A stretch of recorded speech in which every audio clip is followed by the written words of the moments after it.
안녕하십니까. 현대투자연구소 송조입니다. 오늘 스튜디오 드래곤 주가가 장중 3% 가까이 급락세를 보이고 있는데요. 일단 넷플릭스가 어제 7%대 7.4% 급락세를 보이면서 스튜디오 쪽으로 매도세가 몰리고 있는 것 같습니다. 현재 시간 10시 40분을 통과하고 있는데 기본적으로 일단 그 매도세는 좀 그 상당 부분 좀 안정세를 보이고 있지 않나 생각이 되는데요. 그 사실 제가 어제만 하더라도 어제 유튜브 방송 통해서 하이브와 함께 매우 양호하다고 강조했었는데 많이 아쉬운 상황입니다. 자, 여하튼간에 제 방송을 듣고 보유하고 계신 분들, 특히 이제 그 저희 회원분들을 위해서 제가 긴급 브리핑 형태로 진행을 해보도록 하겠습니다. 매도냐 매수냐, 결과적으로 이제 매수 관점이죠. 저희가 오늘 오늘 그 오전 그 브리핑 그 문자에서도 10만원 정도 초반에서는 우리가 좀 굉장히 강력한 지지선이기 때문에 오히려 매수 관점을 접근해보자고 이제 말씀드렸고요. 일단 그 본질 같은 경우는 지금 넷플릭스의 가입자가 주는 이유는 복합적인 이유라고 봐야 될 것 같아요. 기본적으로 미국이라든가 유럽, 우리나라 같은 경우 이제 가입자 증가율이 많이 둔화가 됐고요. 또 하나는 오늘 주로 이제 많이 다룰 화제가 되겠는데 애플 TV 플러스가 있습니다. 디즈니 플러스 이런 그 넷플릭스와 동일한 사업을 하는 플랫폼 기업들이 지금 공격적으로 영업을 하고 있거든요. 그러니까 사실 그 넷플릭스 입장에서 본다면은 사실 좀 위기가 될 수 있겠지만 드라마를 제작하는 이제 스튜디오 드래곤 입장에서는 굉장히 좋은 어떤 기회다. 전에도 제가 그 스튜디오 드래곤 방송을 하면서 강조를 해드렸던 것 같아요. 그래서 하여튼 10만원 정도 초반, 현재 가격대에서 좀 밀리는 그 정도 수준이라면 매수하더라도 충분히 무리가 없는 상황이 아닌가 생각됩니다. 자, 한국경제신문 4월 22일자 기사입니다. 넷플릭스 신규 가입 4분의 1 토막, 4분의 1 토막이 났다는 거죠. 사상 최대 이익에도 폭락을 했다는 얘기인데, 글쎄요, 7.4%면 이제 급락 정도 수준이지, 폭락은 아닌 것 같아요. 자, 넷플릭스는 20일 1분기 신규 구독자가 398명이라고 발표했다. 이는 월가의 전망치 620만 명을 크게 하회하는 수준이다. 그리고 전년 동기 대비 1580만 명에 비하면 4분의 1로 줄어든 것이다. 이래서 이제 장중한 때 11%까지 급락을 했고, 결국 7.4% 급락으로 마무리가 된 것 같습니다. 자, 지금 넷플릭스 일봉 차트가 되겠는데요. 일봉으로만 보시면 사실 다른 어떤 나스닥 성장 기술주들에 비해서는 많이 못 갔습니다. 대표 테슬라라든가 아마존, 애플, 마이크로소프트 이런 거에 비해서는 못 올라갔는데 그 일봉상 보더라도 코로나 최저점 대략 한 290달러서부터 금년도 1월 달에 593달러까지 올라갔었는데 실제 고점은 이제 7월 달이라고 봐야 될 것 같아요. 3월서부터 7월밖에 못 올라갔어요. 그리고 박스권 횡보 과정 속에서 급락세를 보이는데 그러니까 290달러에서 590달러니까 많이 오른 건 아니죠. 근데 이제 이 다음 그림을 보면 좀 이해가 갈 겁니다. 자, 넷플릭스 장기 월봉 차트입니다. 사실 최저점이 2011년도서부터 출발했거든요. 최저점이 8달러서부터 이제 593달러니까 굉장히 많이 올라갔죠. 8달러면은 이제 사실 2011년도면 좀 먼 과거이기 때문에 현실적으로 우리가 이제 4차 산업혁명의 출발점이 2016년이라고 제가 이제 많이 강조를 해줬는데 2016년도에 대체적으로 한 100달러였어요. 100달러. 100달러서부터 이제 590달러까지 많이 올랐기 때문에 이제 상승 탄력이 둔화될 수밖에 없어요. 자, 그렇다면 넷플릭스의 우리가 월봉 차트를 보고 스튜디오 드래곤하고 비교한다면 스튜디오 드래곤은 넷플릭스 월봉 차트에 어느 정도 사이클에 해당이 된다고 볼까요? 제가 보기에는 한 300달러, 200달러 정도 수준이 아닌가 생각되고 있습니다. 자, 다시 한번 강조드리지만 이번에 이제 넷플릭스의 가입자 수 급감은 악재가 아닙니다. 호재로 받아들여야 되고 제가 유사하게 여러 차례에서 말씀드렸어요. 지금 넷플릭스만의 어떤 독점 상황에서 플랫폼 기업들이 넷플릭스만의 어떤 독점 사업에서 애플 플러스라든가 디즈니 플러스가 굉장히 또 공격적으로 영업을 하고 있죠. 우리나라에 또 최초 하반기에 이제 또 진입한다 그러니까 이 드라마 제작사들한테는 굉장히 커다란 기회가 될 수 있다. 자, 이렇게 해석을 하시면 될 것 같습니다. 그래서 악재가 아니라 오늘 같은 경우 일단 심리상으로 어설픈 매도세가 이제 소멸된다고 봐야 될 것 같아요. 10만 한 200원까지 빠졌었는데 10만원 밑에서 산다는 것은 제가 보기에는 의미가 전혀 없습니다. 한 돈 1,000원 정도, 주당 한 1,000원 정도 물린다 생각하고 산다면 좋은 결과로 이어질 수 있지 않을까 생각됩니다. 자, 스튜디오 드래곤 지금 월봉 차트를 보고 있는데요. 2017년도에 상장이 됐죠. 상장되고 이제 12만원대, 12만 3천까지 올라갔다가 다시 이제 그 5만 원대까지 급락세를 보였어요. 그리고 파동의 출발이 5만 뭐 장중 취저점이 5만 900원이니까 5만 900원이라고 치죠. 자, 그리고 이제 그 상승 흐름을 이어가다가 작년 이제 그 3월 달에 이제 코로나 악재를 맞는데요. 재미있는 건 뭐냐면 코로나 악재가 터진 3월 이제 19일이죠. 3월 19일 최저점이 앞에 이제 7월 저점을 깨지 않았어요. 그 위에서 있다는 것은 의미가 있습니다. 이것은 전반적인 어떤 그 주가의 흐름 자체가 양호하다는 것을 의미하죠. 대부분 주가들 보면 다 이제 신저가를 깨든가 2019년도 저점을 다 깬 상태인데, 하여튼 스튜디오 드래곤이 코로나 악재에도 불구하고 2019년도 저점을 안 깼다는 것은 의미가 있죠. 그러니까 주가에 우리가 흔히 이제 진바닥이라고 해요. 진짜 바닥을 의미하는데, 진바닥은 2019년도 7월달 5만 900원, 장중 최저점 5만 900원이 진바닥이라고 봐야 될 것 같고, 그 다음에 이제 코로나 저점에서 이제 우리가 흔히 초보분들은 잘 모르겠지만 닭게사업을 제2바닥이라고 하거든요. 제2바닥. 자, 제2바닥을 확인하고, 그 다음에 또 오른쪽에 제가 그 검정색 화살표를 써놨는데, 이때가 이제 그 결정적인 주가가 본격적으로 랠리가 시작되는 그런 지점이라고 보시면 될 것 같아요. 이게 뭐냐면, 제가 이동평균선 분석을 말씀드릴 때, 이동평균선 분석은 세 가지라고 했죠. 첫 번째는 이제 배열도. 배열도는 이제 정배열이냐, 역배열이냐, 혼재배열이냐. 그런데, 최고점 12만 3천원 고점 위에 역배열로 전환되고 혼조배열에서 다시 정배열 전환되는 초기죠. 그러니까 이제 배열도는 굉장히 좋고, 그 다음에 이제 그 결집도, 장단기 이동평선들이 다 결집되어 있어요. 장기 이동평선이 맨 아래 깔고 있고, 단기 이동평선이 똘똘 뭉쳐 있죠.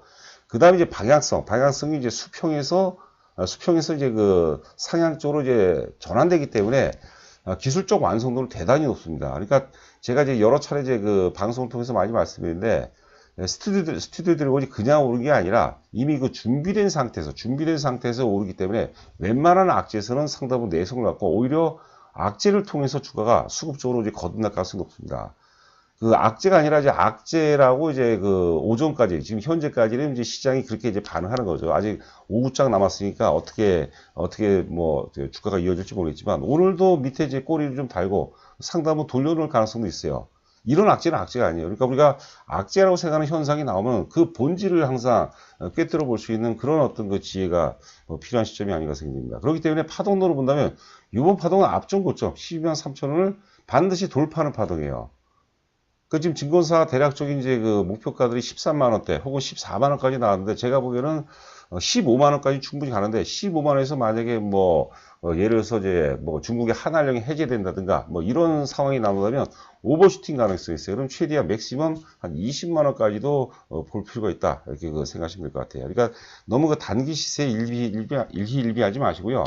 지금 이제 뭐 추가적으로 자금이 없다라는 분은 이제 편안하게 갖고 계시면 되겠고요. 조금이라도 있다면 오히려 좀 저점이 더 산다, 이런 관점에서 접근해 볼 필요가 있습니다. 우리가 그 주식 투자를 하다 보면 이런 위기가 굉장히 많이 옵니다. 위기도 아니지 사실. 정확히 2.7% 빠졌는데 2.7%는 일상에서 우리가 뭐 경험하는 거죠. 물론 이제 오늘 장이 그나마 어제 글로벌 증시 전반이 양호했기 때문에 좀 오른 거라고 생각했는데, 기대를 했는데 기대가 무산되고 빠졌어요. 제가 어제만 하더라도 오늘은 좀 스튜디오드래곤이 시장이 뭐 크게 부러지지만 오늘 좀 크게 오르지 않을까, 하이브와 함께 오늘 크게 오르지 않을까 생각했는데, 하이브는 예상대로 좀 올랐지만 지금 이제 스튜디오 드래곤은 오히려 조정을 받고 있는 그런 상황입니다. 자, 4월 20일자 IBK증권 보고서 어제도 이제 말씀드렸어요. 1분기 실적은 시장 컨센서스를 이제 소폭 상회 정도 했고요. 자, 여기 보시게 되면 사업 분별을 보죠. 일단 편성 매출 성장은 이제 일반적인 광고 시장이라고 보시면 될 것 같아요. 성장률이 크지 않을 전망이나, 이건 중요한 게 아니죠. 두 번째는 뭐냐면 해외 판매, 넷플릭스 오리지널 판매 확대에 따른 매출과 마진 증가가 주요 포인트가 될 겁니다. 전에는 넷플릭스 위주의 어떤 세계에서 지금은 이제 앞으로는 이제 바로 이제 하반기가 되면 디즈니 TV, 그 다음에 애플 TV 플러스가 또 시장이 또 본격적으로 개입을 합니다. 그렇다면 스튜디오 드래곤 입장에서는 굉장히 좋은 거죠. 안 그렇습니까, 여러분들? 자, 그리고 이제 오른쪽 보시면 해외 OTT 국내 진출에 따른 콘텐츠 가격 인상. 그러니까 스튜디오 드래곤 입장에서는 드라마를 제작하면 그 다음에 판매할 수 있는 굉장히 좋은 환경인 거죠. 주가가 이제 크게 오르려면 오를 수 있는 환경이 맞아야 돼요. 그런데 이렇게 지금 이제 그 넷플릭스와 같은 이런 그 플랫폼 기업들이 여럿이 등장하고 그들의 경쟁이 심화가 되면 될수록 스튜디오 드래곤 쪽에는 굉장히 호재다, 이렇게 보시면 될 것 같아요. 여기 아래 보시면 이제 그 영업이익이죠, 영업이익. 2019년도에 290억이었어요. 2020년도 490억. 2021년도 올해 예상 영업이 이제 670억인데 2020년 작년에 많이 올랐어요. 29억, 290억에서 490억이면 주가가 많이 올라야죠. 기본적으로 최소한 못해도 50% 이상 올라가야 돼요. 50%에 100% 올라갔어야 되는데 그 제가 여러 차례 이제 강조를 해야 되지만 지금 스튜디오 드래곤 같은 경우는 코로나 피해주로 같이 엮여버린 거예요.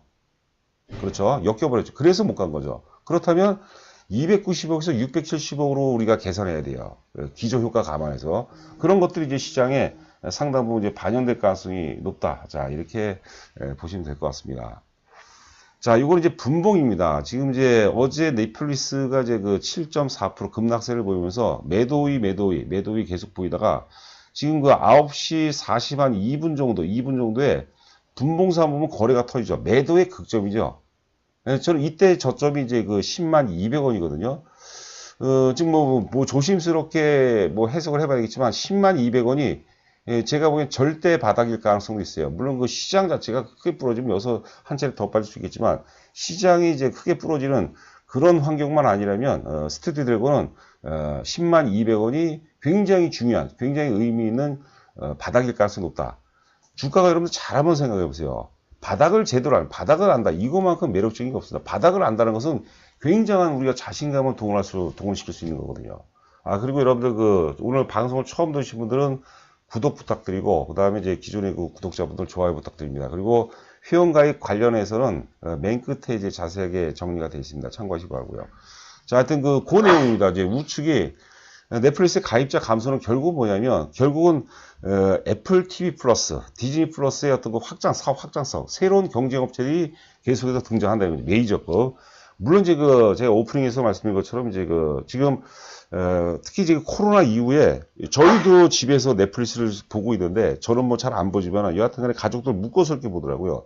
미국이라든가 유럽, 뭐 우리나라 같은 경우, 우리나라도 뭐 IT 선진국이죠. 휴대폰이 다 가고 있죠. 이런 나라들은 가입자 증가율이 둔화될 수밖에 없어요. 그렇죠. 예상치보다 둔화될 수밖에 없어요. 거기다가 그 요인이죠. 거기에다 이제 애플 TV 플러스입니다. 그리고 디즈니 플러스 확장인데, 이게 제작사, 스튜디오 드래곤 같은 드라마 제작사한테는 그냥 호재가 아니라 굉장히 중요한 시그널입니다. 그거를 시장이 왜곡을 해서 오늘 악재로 이제 해석을 하는 거죠. 이럴 때는 본질을 우리가 아니까 오히려 매수 관점으로 접근하는 게 맞다. 이렇게 보시면 될 것 같습니다. 뭐 우리가 이게 또 계속 수정부안 되겠지만, 저는 나름대로 소신이 있어요. 소신이. 자, 일봉 차트입니다. 파동의 출발점은 대략적으로 작년 11월부터 출발했고, 저희 뭐 회원분들은 너무나 잘 아시겠죠. 12월 초에 저희가 주력주에 편입해서 굉장히 많이 재미받았고, 뭐 10만원대는 안 깰 줄 알았는데 10만원까지 깨지더라고요. 11만 3천원 고점 찍고 이제 9만 2천원대까지 조정을 보이다가, 이제 이번 이제 상승 파동인데, 상승 파동을 다시 이제 5개의 파동을 구분한다면 1파동하고 조정 2파동, 3파동, 조정 4파동인데, 조정 4파동은 엘리어트 파동 이론의 그 절대 불가침의 법칙이 3가지 법칙이 있습니다. 그 중에 하나가, 뭐 다 얘기하려면 시간 관계상 그렇고, 그 중에 하나가 뭐냐면, 조정 4파동은 1파동의 고점 이하로 떨어져서는 안 된다는 얘기 있어요. 근데 오늘 장중 저점이 이제 3월 29일 날 78만 주 터진 데가 있거든요. 그날 종가가 99,800원인가로 이제 기억하고 있거든요. 대략 10만원씩죠. 10만원은 굉장히 강력한 지선인 거죠. 바닥이자 지선인 거죠. 4파동의 끝점이자, 거꾸로 얘기하면 5파동의 출발점으로 이제 해석해 볼 필요가 있지 않나 해서 그런다. 여러분들 제가 보기 주식이라는 게 100%는 없지만 크게 걱정하지 않으셔도 될 것 같고요. 오히려 좀 매수의 관점, 매수의 시각으로 여기서 물려봐야 물게 없거든요. 오늘은 굉장히 강렬하게 악재가 지배하는 구간이기 때문에 오늘 매도세가 상당 부분 좀 소멸이 된다면, 뭐 일단 당장 내일 이후부터는 상당 부분 좋은 흐름이 나올 수 있지 않을까 생각됩니다. 자, 저희 현대투자 VIP 회원 모집 관련해서 영업은 저희에게 굉장히 소중한 겁니다. 굉장히 신성한 거고요. 제가 영업 얘기를 하니까 이제 댓글에다가 좀 댓글에 불편한 심기를 좀 토로하신 분들이 계신 것 같은데, 너그럽게 여러분들 양해하시기 바라고요. 자, 하여튼 가입 금액은 3개월, 6개월, 1년 단위고, 어제 어떤 분이 문자로 그런 거 물어보시더라고요. 저희가 3개월을 예해서 가입하면은 1개월 내에 3개월 가입하시고 난 다음에 1개월 내에 6개월을 연장을 하신다. 그러면 100만 원만 이제 추가로 결제하시면 이제 소급 적용해서 250만 원 해드리고, 어제 질문한 분은 250만 원, 그러니까 총 이제 400만 원이 되겠죠. 그럼 1년으로 가능하냐? 그것도 뭐 당연히 가능합니다. 정보는 저희가 이제 문자 형태로 보내드립니다. 기본적으로 하루에 3회 이상 보내드리는데, 문자만 보고, 저기 단기 매매는 안 합니다. 문자만 보고도 충분히 매수, 매도할 수 있도록 저희가 뭐 지금도 그렇고 계속해서 진화 중이고요. 가입이 확인이 되면은 주력주 한 종목 내지 한 두 종목 정도 저희가 문자 요약본이 있습니다. 보내드리고, 제가, 그러니까 저희 법인 계좌 입금하시고 문자로 제 전화번호로 조남을 보내주시면 제가 인사 말씀드리고, 그 다음에 뭐 그냥 뭐 전체적으로 그러니까 지금 현재 시장에서 최적의 포트폴리오가 뭔지, 시장 어떤 그 전략을 어떻게 가야 될지 제가 상세하게 안내를 해드리도록 하겠습니다. 자, 남은 시간 여러분들 건승하시 바라고 저는 오늘 요 정도에서 마치도록 하겠습니다. 감사합니다.